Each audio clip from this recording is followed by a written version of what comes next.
Hello guys and welcome back to my channel Shivam के videos. तो आज है हमारे पास ये बीस्ट और आज हम इसका करेंगे प्योर साउंड टेस्ट और देखते हैं कि कैसी गाड़ी है चलाने के लिए। मैं फर्स्ट टाइम ही चलाने वाला हूँ डोमिनर 400, वो भी यूजी वाला मॉडल है और ये फुल्ली लोडेड बाइक है।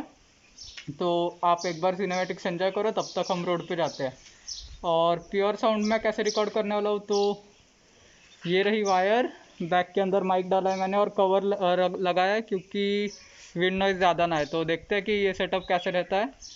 चलो तो आप सिनेमैटिक्स एंजॉय करो, तब तक मैं गाड़ी बाहर निकाल के रोड पे मिलता हूँ।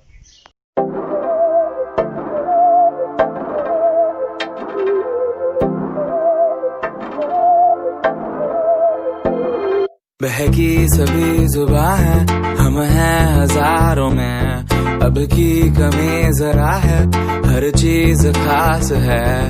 अब है जो है वो समा है, तुम रह सकी तो रबा है।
तो गाइज आज का ये वीडियो बहुत ही शॉर्ट है क्योंकि मुझे बस आपको दिखाना था कि प्योर जो डोमिनर का साउंड है वो भी यूजी वर्जन का वो कैसे आता है, इसलिए फिर ये 4 मिनट का सिर्फ वीडियो था। और जिसकी बाइक थी उसके डिस्क्रिप्शन में मैं पूरे डिटेल्स दे दूंगा। उसका भी एक यूट्यूब चैनल है तो उसकी भी लिंक नीचे आ जाएगी। और आज का वीडियो हम यहाँ पर ही एंड करते हैं। So this is Shubham signing off.